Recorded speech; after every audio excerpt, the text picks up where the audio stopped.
새해를 맞이하면서 여러분 언제나 자신의 문제를 바라보기보다 하나님이 주시는 기쁨 가운데 여러분 승리하시기를 주의 이름으로 축원합니다. 우리가 사는 이 시대는 텔레비전, 인터넷, 스마트폰과 같은 첨단 기술 덕분에 실시간 의사소통이 가능해졌고 생활도 훨씬 간편해졌습니다. 하지만 우리는 얼굴과 얼굴을 마주하는 의미 있는 관계를 지속하는 능력을 여러분 빠른 속도로 잃어가고 있습니다. 그래서 관계가 더 어려운 시대가 되고 있는 것입니다. 진정한 기쁨은 얼굴과 얼굴을 마주하는 의미 있는 교류 속에서 자라갈 수 있는 겁니다. 새해 우리는 주 안에서 관계 기쁨 개발 훈련을 할 것입니다. 정말로 어떠한 환경에서나 사도 바울이 감옥 속에서도 항상 기뻐하라고 우리에게 말씀하셨던 것처럼 기쁨이 충만한 새해, 기쁨이 충만한 사람들이 될 수 있기를 주의 이름으로 축원합니다. 첫 번째, 관계적 기쁨 개발 훈련을 우리가 함께 하자는 겁니다. 새해 저는 온 성도들이 항상 기뻐하는 사람들을 만들기 위하여 기도하고 최선을 다하여 구체적으로 설교하고 기쁨 운동을 하려고 생각합니다. 기쁨을 시작하는 성도들이 될 수 있기를 바랍니다. 코로나로 어려운 지금이야말로 도처의 기도인들이 기쁨 운동을 시작해야 할 때라고 생각합니다. 우리 중 한 사람이 기쁨을 시작하면 기쁨이 결핍된 세상의 한 구석이 밝아지기 때문에 그렇습니다. 기도인들은 기쁨의 사람들로 세상에 알려져야 하는 것입니다. 오늘 주님께서 분명히 내 안에 거하라, 내 사랑 안에 거하라, 그리하면 기쁨이 충만해질 것이라고 말씀하고 있기 때문에 그렇습니다. 예수님은 세상의 큰 기쁨의 소식이었습니다. 누가복음 2장 10절에 예수님이 태어나기 전에 말합니다. 천사가 이르되 무서워하지 말라, 보라 내가 온 백성에게 미칠 큰 기쁨의 좋은 소식을 너희에게 전하노라. 여러분, 큰 기쁨의 좋은 소식이 뭡니까? 예수님 아닙니까? 그러면 정말 예수님과 함께하는 사람, 큰 기쁨을 가지고 살아야 될 거 아닙니까? 예수님은 우리에게 큰 기쁨을 주러 오신 것입니다. 예수님은 기쁨을 자신의 가르침의 이유라고 오늘 설명합니다. 오늘 11절에 우리가 새해 암송해야 할 귀절에 내가 이것을 너에게 이름은, 내가 이것을 너에게 가르침은 내 기쁨이 너희 안에 있어 너희 기쁨을 충만하게 하려 함이라고 말씀하십니다. 주님은 우리가 기쁨이 충만한 삶을 살기를 원하시는 것입니다. 주님께서 십자가를 앞두고 마지막 요한복음 17장에 기도하는데도 이렇게 말씀합니다. 내가 이것을 너희에게 이름은 내 기쁨이 너희 안에 있어 너희를 기쁨이 충만하게 하려 함이라. 요한복음 15장에 그렇게 말씀하시고 17장에 가서 내가 이것을 너희에게 지금 내가 아버지께로 가오니 내가 세상에서 이 말을 하옵는 것은 그들로 내 기쁨을 그들 안에 충만히 가지게 하려 함이라. 자기가 십자가를 앞두고 우리를 위해서 하는 기도입니다. 너에게 기쁨이 충만하기를 원한다고 말씀하는 겁니다. 또한 예수님은 기쁨이 정말 핍박과 어려움 속에 주님의 말씀대로 살아가는 사람들의 상급이라고 얘기합니다. 누가복음 6장 23절에 그날에 기뻐하고 뛰놀라 하늘에서 너의 상이 큽니다. 그들의 조상들이 선지자들에게 이와 같이 하였느니라. 핍박했다는 것입니다. 그럼에도 기쁨이 충만했다고 말씀하는 겁니다. 기쁨은 참 중요합니다. 여러분 생각해 보세요. 모든 게 그렇잖아요. 기뻐야 잘하지요. 억지로 의무적으로 하는 게 무슨 잘할 수 있겠어요. 그래서 기쁨은 엄청나게 중요한 것입니다.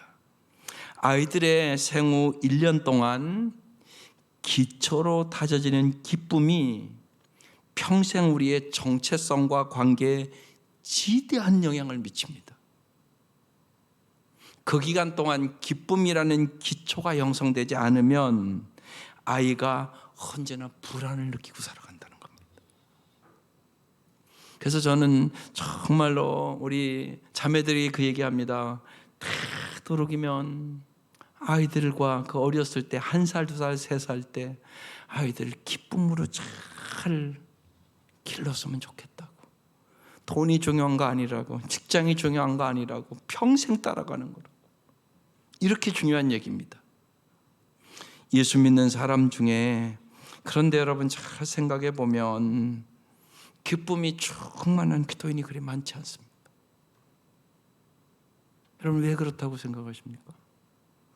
예수 믿는데 세상 사람보다 더 기쁜 것 같지가 않단 말입니다. 그래서 올 새해를 맞이하며 기쁨을 가꾸고 지속하는 데 필요한 관계 기술을 개발하는 훈련을 한 해 동안 해나가자는 말씀입니다. 그러면 여러분 두 번째로 기쁨이란 무엇입니까? 누군가 나와 함께함을 기뻐하는 관계적 경험입니다. 함께해서 참 즐겁다 이걸 느끼는 겁니다. 기쁨은 누군가와 함께함을 즐거워한다는 뜻입니다. 그래서 진정한 기쁨의 특징은 누군가가 우리를 볼 때 눈빛이 생글거리고 얼굴이 밝아지는 겁니다. 쉽게 말씀드리면 아빠가 엄마가 퇴근하여 집에 올 때 또는 나를 언제나 사랑해주는 할머니를 볼 때 아이들이 껑충껑충 좋아서 뛰는 그 표정입니다. 또한 기쁨은 전쟁터에서 돌아오는 남편에게 너무나 좋아서 달려가는 그 기쁨입니다. 또한 이 기쁨은 함께 뒹굴고 낄낄거리며 함께 노는 아이들의 모습입니다. 기쁨은 함께 나눌 수밖에 없는 미소입니다. 그래서 이 기쁨은 관계적인 겁니다. 기쁨은 전염이 됩니다. 그래서 가정의 분위기가 기쁨의 가정이 되어야 되는 것입니다. 기쁨은 변화를 낳습니다. 또 기쁨은 하나의 미소로부터 시작됩니다. 기쁨은 인체의 면역 체계를 형성하는데 운동보다 훨씬 효과적입니다. 그래서 요새는 웃음 치유 많이 하지 않습니까? 기쁨은 결혼 생활을 보호해 줍니다. 행복한 가정은 언제나 기쁨이 분위기입니다. 기쁨은 자녀를 더 밝고 건강하게 성장시킵니다. 가장 강하고 가장 안정된 정체성은 우리를 기뻐해 주는 사람들을 통해 형성되는 겁니다. 확고한 정체성을 가꾸려면 그래서 기쁨이 반드시 필요합니다. 치유도 기쁨이 있어야 가능합니다. 기쁨이 있을 때 우리는 다른 사람들과 돈독한 사랑의 관계를 가꾸어 갈 수가 있게 되는 것입니다. 우리는 기쁨에 대한 반응으로 사랑할 수 있는 능력이 생기는 겁니다. 기쁨이 풍성한 사람은 그래서 회복력이 좋습니다. 기쁨이 풍성한 공동체는 힘들 때도 활력이 넘치고 생산적인 삶을 살아갈 수 있는 능력을 얻게 됩니다. 여러분, 기쁨은 이렇게 중요한 것입니다. 그런데 이 기쁨이 없으면 중독 현상이 일어납니다. 여러분, 중독이 무엇일까요? 하나님과 사람들과 기쁘고 생명력 있는 관계를 맺지 못하면 그 자리를 차지하는 것이 중독, 거짓 기쁨이 거기를 차지합니다. 그것을 영어로는 빕스라고 부릅니다. 행동, 사건, 경험, 사람, 약물, 그 앞자리를 따서 빕스라고 부릅니다. 이 5가지가 거짓 기쁨의 대용품들입니다. 거짓 기쁨은 행동으로 나타나기도 하고 사건으로 나타나기도 하고 경험으로 나타나기도 하고 사람에게 애착을 갖기도 하고 약물 중독이 된다는 얘기입니다. 예를 들어서 음식에 대해서 참 애착을 가진 사람들이 있습니다. 그리고 몸이 무지하게 뚱뚱한데도 음식에 대한 대단한 애착이 있는 사람들이 많습니다. 왜 그렇습니까? 거짓 기쁨 때문에 그런 것입니다. 관계에 무관한 것에 애착을 갖는 것입니다. 그래서 어떤 사람들은 막 화가 나면 더 먹고요, 차에다가 초콜릿 같은 거 갖다 놓고 막 화나면 막 집어먹습니다. 이게 다 거짓 기쁨에서 오는 것입니다. 또한 성에 대한 애착도 마찬가지입니다. 배우자와의 기쁜 관계를 떠나서 성적인 쾌락을 추구하는 사람들, 거기에 중독되는 사람들, 포르노 중독, 이런 것들을 얘기하는 것입니다. 거짓 기쁨을 찾는 것입니다. 일 중독도 마찬가지입니다. 거짓 기쁨을 찾는 것입니다. 또한 어떤 업적에 중독되는 사람들도 있습니다. 또한 인정받기 위한 행위, 관계보다 결과가 더 중요해지면 반드시 거짓 기쁨을 찾는 중독으로 갑니다. 또한 병적인 의존 관계도 있습니다. 상대를 조종하여 내가 원하는 것을 얻어내는 수법입니다. 그래서 어떠한 사람에 대해서 지나치게 애착을 갖습니다. 아이들도 보면 정말 엄마에 지나치게 애착을 갖는 아이들이 있습니다. 그래서 엄마를 막 떨어지지 않으려고 막 발버둥 치는 애들이, 심한 애들이 있습니다. 그것이 다 기쁨과 관련된 것입니다. 술과 마약에 대한 애착, 거짓 기쁨인 쾌락을 추구하는, 물질을 추구하는 것입니다. 거짓 기쁨이 하나님 및 사람들과 소통하는 기쁨을 능가하면 그때마다 우리는 위험한 애착 중독자가 되는 것입니다. 그래서 음식에 애착을 갖고, 또 어떤 사람의 애착을 갖고, 약물의 애착을 갖고, 성공에 막 애착을 갖고, 그런 애착을 가져서 거짓 기쁨을 추구해 나가는 것입니다. 하나님과 사람들과 이 기쁨의 소통이 이루어져야만 우리는 이 거짓 기쁨의 중독에서 벗어날 수 있습니다. 진정한 기쁨은 내 정체성과 가정과 사역의 기초입니다. 진정한 기쁨은 사람을 하나로 모아주고 관계를 강화시키고 영속적인 소통을 이루게 합니다. 거짓 기쁨은 공허감과 외로움과 냉랭함과 불만족을 남기게 됩니다. 기쁨은 정말 중요하게 예수님은 오늘 말씀에 내 기쁨을 너에게 충만하게 하려 함이라고 말씀하고 계신 것입니다. 이 기쁨이 중요한 줄 알아도요, 기쁨을 회복하는 기술을 배워야 합니다. 이 기술을 배우지 않으면 과거의 어떤 경멸과 모욕과 수치와 상처들이 언제나 나를 따라다녀서 기쁨을 가질 수가 없습니다. 그래서 이 기쁨을 방해하는 6가지 감정이 있습니다. 슬픔, 수치심, 화, 두려움, 역겨움, 절망감. 이것이 그런데 모든 사람 속에 내재해 있습니다. 그래서 기쁨을 회복하는 기술을 못 배우잖아요. 그럼 그것이 언제나 그 사람을 지배해버립니다. 기쁨은 누구나 배우고 연습하여 관계 속에 적용할 수 있는 겁니다. 상처 입은 사람들을 기쁨으로 잘 도와주면 깨어진 관계와 중독과 외상이 치유됩니다. 이 외상이라는 것은 뭐냐 하면 A 외상, B 외상 이렇게 부르는데, A 외상은 성장의 기쁨이 결핍된 사람들이에요. 부모가 유기했다든가 방치했다든가, 언제나 학교 갔다 집에 와도 집에 아무도 없고, 그러니까 직장 생활하는 이 여성들에게 가정 이런 일들이 많이 일어나는 겁니다. 영양실조가 된다든가, 적절한 신체적인 접촉이 없다든가, 이러면 A 외상을 갖게 됩니다. B 외상은 뭐냐면 언어적, 정서적, 신체적, 성적으로 폭력을 가하는 걸 얘기합니다. 그런데 이런 외상들이 참 많습니다. 이 외상을 정말로 치료하기 위하여 우리는 함께 기쁨을 회복하는 기술이 필요한 것입니다. 반드시 필요한 것입니다. 그래서 네 번째로 기쁨과 은혜와 샬롬의 공동체를 우리가 만들어야 합니다.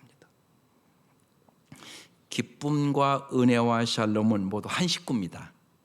기쁨은 하나님의 은혜에 대한 우리의 반응이에요. 그래서 은혜 받으면 반드시 기쁩니다. 은혜란 누군가에게 한없이 특별한 존재라는 뜻이에요.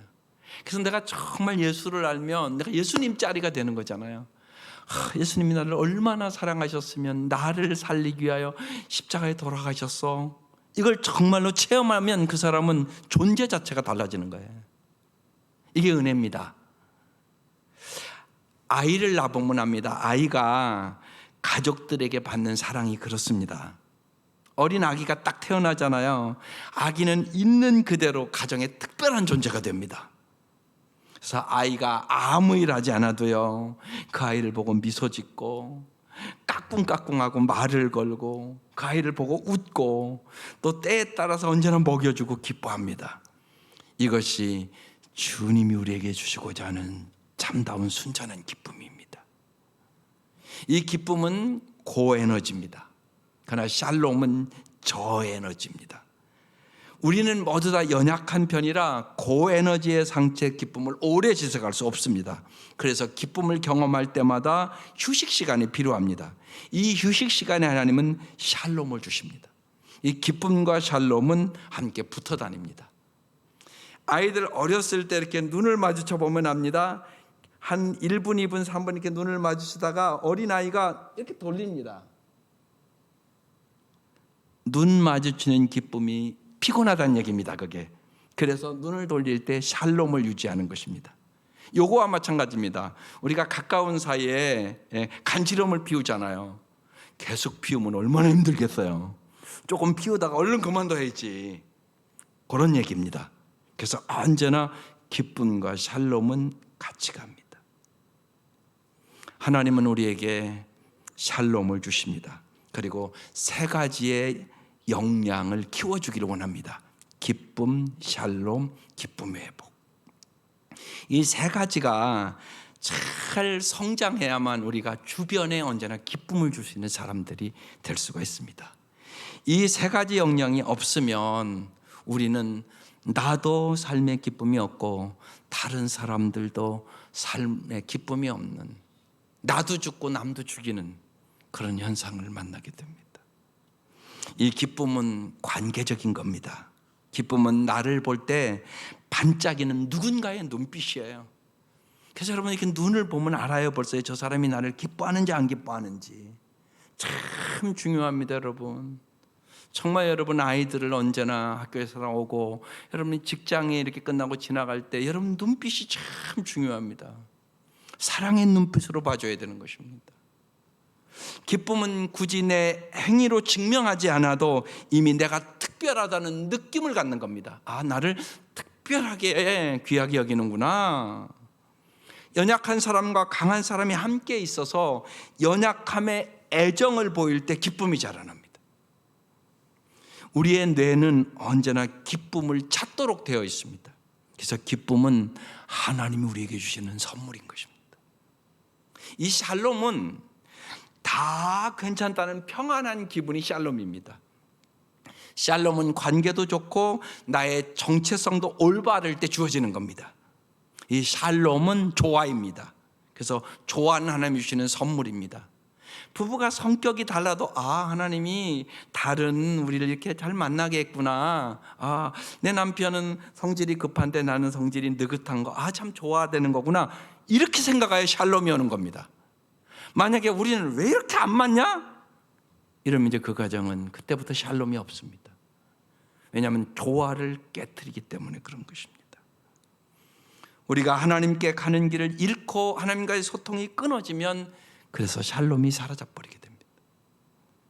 기쁨의 회복은 설령 일이 잘못되었어도 우리가 고통 중에 버려지지 않으리라는 확신입니다. 그래서 언제나 하나님은 우리를 결코 버리시는 적이 없습니다. 그래서 심지어는 젖먹이는 어미가 자식은 버려도 하나님은 버리지 않는다고 말씀하고 있는 것입니다. 그래서 언제나 하나님은 우리를 기쁨을 회복시켜 주시기를 원하시는 것입니다. 언제나 함께 하셔서. 이 기쁨이 회복되지 않으면 공동체 안에 기쁨 대신 분노와 두려움과 자아도취가 자라나게 됩니다. 우리를 인도하여 기쁨으로 돌아가게 하심은 그래서 언제나 하나님의 선물입니다. 그래서 주님께서 내 사랑 안에 거하라고 얘기하는 것입니다. 기쁨이 주는 충만한 능력이 없이 봉사에만 헌신하면 환멸과 탈진과 중독을 자초하게 됩니다.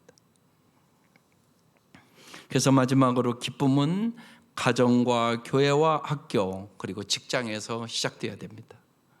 우리의 삶의 기쁨이 시작되는 것은 가정입니다.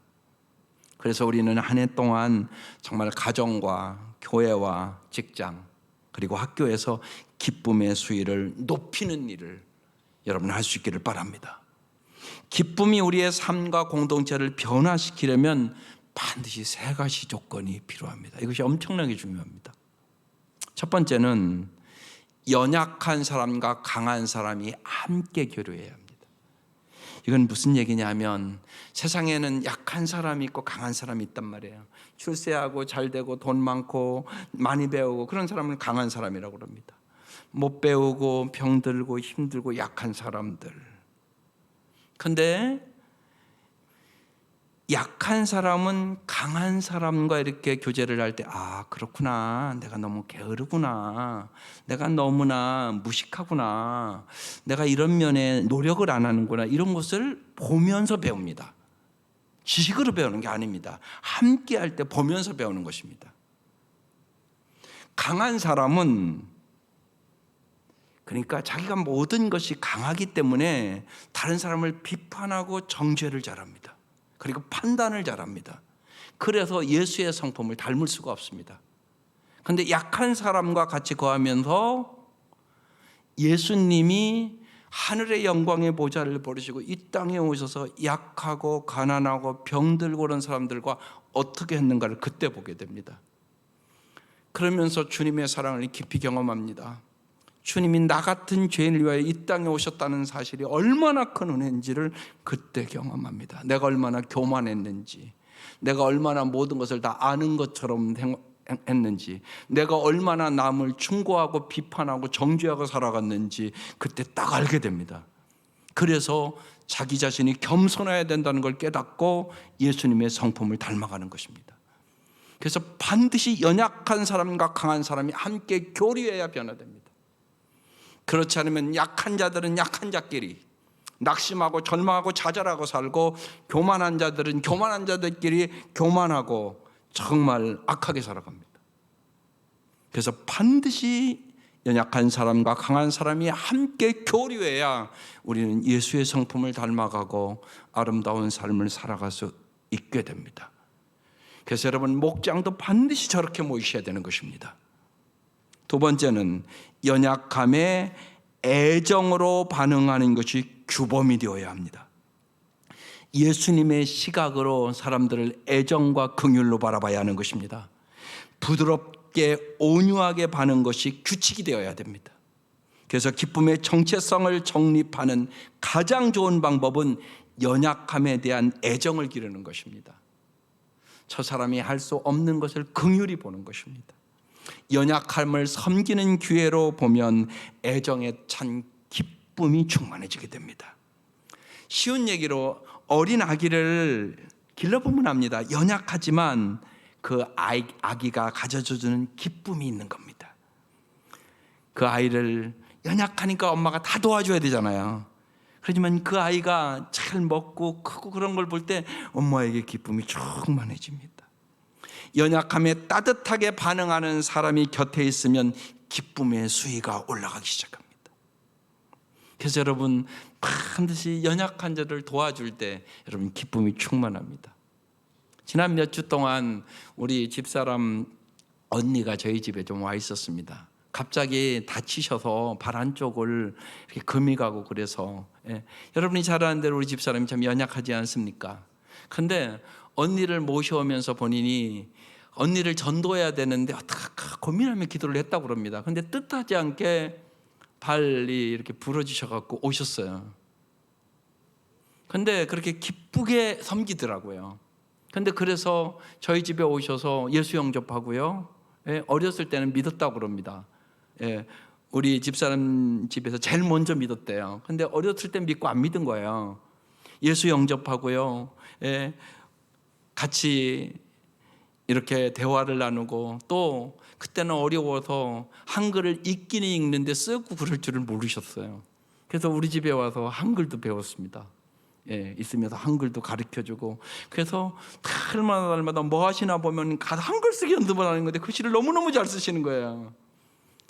그래서 연약한 자를 도울 때마다 하나님 우리에게 주시는 기쁨이 참 크구나, 그걸 다시금 봤습니다.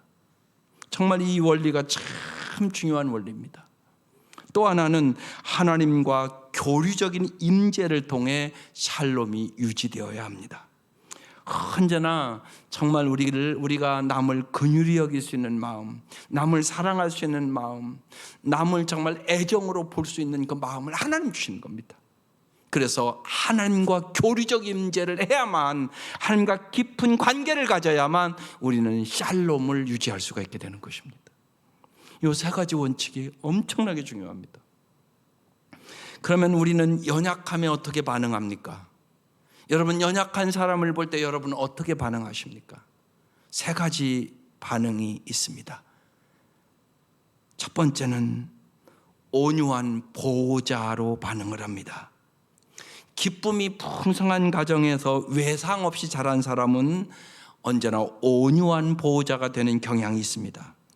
온유한 보호자는 기쁨의 정체성이 견고하고 자기 자신이 언제나 기쁨이 있기 때문에 다른 사람을 환영하고 연약함을 애정으로 대합니다. 보호자는 기쁨이 조금이라도 보이면 그 기쁨을 증폭시키고, 이 온유한 보호자는 사람의 필요를 금방 알아봅니다. 그래서 그들의 피로를 잘 알고 쉬게 해줍니다. 그래서 온유한 보호자는 연약함에서 발생하는 고통을 함께 나눌 줄 아는 사람입니다. 그 다음에 가해자가 있습니다. 대부분의 사람이 가해자입니다. 가해자는 두려움에서 반응 방식이 비롯된 사람입니다. 타락한 인간의 뇌는 언제나 가해자로 반응합니다. 그래서 아주 방어 기제가 아주 강합니다. 가해자는 다른 사람의 연약함과 취약성을 이용하여 언제나 자신의 이익을 쟁취하려고 합니다.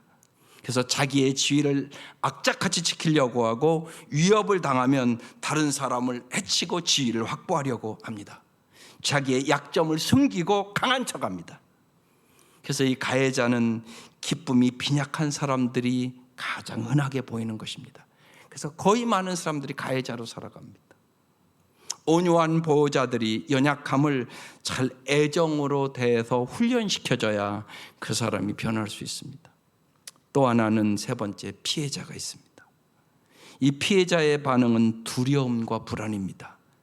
가해자에게 이용당하지 않으려고 피하는 게 주된 반응입니다. 이 피해자는 최대한 자신의 약점을 숨기고 피하고 줄이고 감추려고 합니다. 세상의 사람들은 이렇게 세 종류의 사람이 있습니다. 예수님은 우리가 온유한 보호자가 되기를 원하는 것입니다. 기쁨이 풍성한 공동체는 온유한 보호자가 많고 가해자와 피해자를 초청하여 치료할 능력이 생기는 겁니다. 여러분, 이렇게 중요한 일입니다. 따라서 교회는 풍성한 기쁨의 공동체가 되어야 되는 것입니다. 그래서 우리는 우리 교회를 기쁨의 공동체로 어떻게 만들까?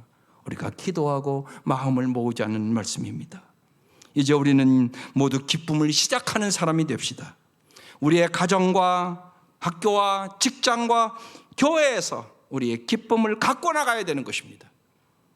기쁨은 어디부터 시작됩니까? 가정에서부터 시작됩니다. 부모가 온유한 보호자의 역할을 잘하면 기쁨이 풍성하게 자라고 열매를 맺습니다. 그러지 않고 가정이 부부의 갈등 때문에 막 어렵고 힘들고 그러면 다른 방법을 찾는데 그것이 거짓된 기쁨입니다. 거짓된 기쁨에 중독되는 자녀들을 내가 만들어 내게 되어 있습니다. 그래서 가정이 중요합니다. 기쁨이 충만한 가정을 내가 어떻게 만들까? 한 사람 한 사람이 꼭 기억하시고 날마다 기쁨이 충만한 가정 될 수 있기를 주의 이름으로 축원합니다. 두 번째, 기쁨은 학교에서 시작됩니다. 교사가 기쁨의 보호자로 연약함에 힘들어하는 학생들을 관심을 보이고 애정을 표현하면 그 아이들이 아름다워집니다. 학생들이 힘들 때 안심하고 도움을 청할 수 있는 교사가 애정과 공감과 이해 덕분에 그 학생이 아름답게 성장합니다. 그래서 여러분 꼭 기억하세요. 여러분 학교에 가서 있는 시간들이 사실 요새는 비대면이라 그렇지만 참 많은 거잖아요. 가정 다음으로 많은 시간을 가 있는 곳이 학교 아닙니까? 그러면 교사들을 위해서 기도해야죠. 여러분 아이들의 교사의 이름을 꼭 기억하시고 그 교사를 위하여 꼭 기도하란 말이에요. 만약에 교사가 가해자라고 생각해 보세요. 여러분 아이들이 학교 가는 게 얼마나 힘들겠어요. 그럴 수 있잖아요. 그래서 여러분 꼭 교사의 이름을 기억하고 여러분 새해 꼭 기도하세요. 그래서 정말 교사가 기쁨을 주는 교사가 될 수 있도록, 그래서 꼭 주일학교 교사들을 위해서 그리고 학교의 교사들의 이름을 기억하고 여러분 꼭 기쁨의 학교가 될 수 있도록 기도하시기를 바랍니다. 기쁨은 교회에서 시작됩니다. 교회의 분위기, 그리고 사람들과의 교제, 그리고 우리가 말씀이 충만하고 말씀을 좋아하면 교회가 기쁨의 교회가 됩니다. 그래서 우리는 기쁨의 교회가 되기를 간절히 사모하고 기도하셔야 하는 것입니다. 기쁨 참으로 중요하고 참으로 좋은 것이지만 기쁨을 키우는 법을 그리면 우리는 어떻게 배울 수 있습니까? 오늘 본문의 첫 번째, 예수님과 함께 기쁨을 키우라고 얘기하는 것입니다. 예수님은 자신의 기쁨과 샬롬과 즐거움과 생명을 우리에게 나누어 주기를 좋아하십니다. 그래서 오늘 말씀이 포도나무 비유잖아요. 나는 포도나무에 너희는 가지다. 나랑 꼭 붙어 있어라. 그러면 언제나 내가 내 사랑을, 내 기쁨을 너희에게 부어줄게. 그렇게 말씀하고 있는 것이에요. 그래서 예수님은 기쁨에 찬 아주 온유한 보호자고요, 온유한 기술에 탁월하시고요, 언제나 우리와 함께 하심을 즐거워해요. 그래서 수고하고 무거운 짐진 자들아 다 내게로 오라고 말씀하는 거예요. 그래서 네가 수고하고 무거운 짐을 지고 기쁨을 잃어버리고 낙심하고 절망하고 살아갈 때마다 내가 너와 함께함으로 내가 너에게 기쁨을 줄게. 그 말씀이에요. 예수님은 언제나 우리의 문제보다요 관계에 더 높은 가치를 부여해요. 그러면서 오늘 내 사랑 안에 거하라고 말씀하잖아요.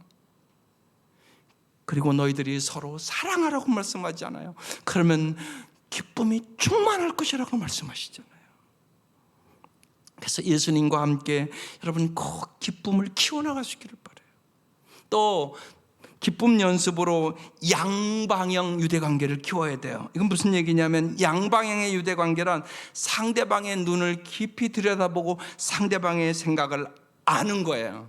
그래서 너는 내 것이고 나는 내 것이라는 이런 관계를 형성해 나가는 거예요. 부부관계. 여러분 요새는 텔레비에서도 하는 프로그램이잖아요. 여보 오늘 우리 눈 좀 쳐다봅시다 그러고요. 한번 쳐다보시라고요. 말하지 말고요. 한 2, 3분 동안. 그럼 생각이 좀 달라져요. 그 텔레비 그 프로그램을 통해 많은 사람들이 변화됩니다. 그런 정말 깊은 관계에 들어가는 거거든요. 부부관계, 가족관계, 친한 친구관계, 그것이 양방향 유대관계를 키우는 사람들이에요. 하나 더 있어요. 기쁨의 기술을 키우는데 세 방향 유대관계가 있어요. 세 사람이요 기쁨의 기술을 키우고 실천할 수 있는 가장 안전한 관계예요. 공동체의 기쁨을 가꾸려면 이 세 사람 이상의 유대관계가 필요한 거예요. 주님이 우리에게 내 이웃을 내 몸과 같이 사랑하라고 하는 그 말씀이에요. 우리가 세겹질 기도해야 하는 이유가 여기에 있어요. 세겹질 기도해야 하면서 여러분 세 사람이 어떤 경우는 낯선 사람이에요. 그 사람을 위해서 여러분 일주일만 기도해 보세요. 여러분의 마음이 달라져요. 그리고 기도응답의 역사가 있어요. 그리고 낯선 사람에게 내가 기도하고 그럴 때 내가 어떻게 저 사람을 도와줄까 이런 마음이 생기고요. 그래서 세방향 유대 관계가 뭔가, 공동체의 기쁨이 뭔가, 하나님의 가족의 기쁨이 뭔가를 경험하는 것이 새겹줄 기도회로 하는 겁니다. 우리가 여러분, 기쁨의 행동을 매주 연습하세요. 매주 제가 구체적인 것들을 말씀을 줄 거예요. 가정에서 먼저 기쁨의 연습을 하세요. 할 수 있으면요, 많은 사람들이 정말 해본 결과 가족과 함께 연날리기를 해봤대요. 그런데 엄청나게 기뻤대요. 한번 해보세요. 어린아이들 특별히 연 가지고 나가서 한번 날려보세요. 참 연날리기를 하는데 온 가족이 기뻤다 그랬어요. 또 가족들에게 감사하는 점 3가지를 찾아서 서로 이렇게 말하는 훈련을 하세요. 날마다 우리 3가지. 그 사람을 볼 때, 너를 볼 때 나는 이런 게 참 좋아, 참 기뻐. 그래서 감사하는 점 3가지. 또 학교에서, 직장에서 평소에 인사하지 않았던 사람에게 먼저 인사를 한번 건네보세요. 또 친구들과 교사에게 감사하는 점을 한 2가지씩 표현해 보는 거예요. 카카오톡으로 보내도 돼요, 되는요. 그래서 한번 해보라고요. 3번째, 교회에서 미소 띈 얼굴로 누군가에게 나 자신을 소개하는 거야. 내가 저 사람을 같이 신앙생활을 하는데 잘 몰라. 내가 누구라고 소개를 해보는 거예요. 목사와 사역자들에게, 교인들에게 감사하는 거 한 2가지 축복의 말을 진짜 해보기도 하고 카카오톡으로 보내기도 하고 그렇게 해보는 거예요. 이게 구체적인 기쁨 연습이에요. 이렇게 연습을 여러분 해보고 그 다음에요, 상대방이 어떠한 반응을 보이는가를 보라고요. 그러면요, 상대방이 고맙다고 감사하다. 그런데 나도 기뻐진다는 거죠. 그래서 기쁨을 나누는 관계가 되는 것이에요. 그래서 기쁨은 이 작은 일에부터 시작되는 거예요. 여러분이 할 수 있는 거, 기쁨은 여기서 시작되는 거예요.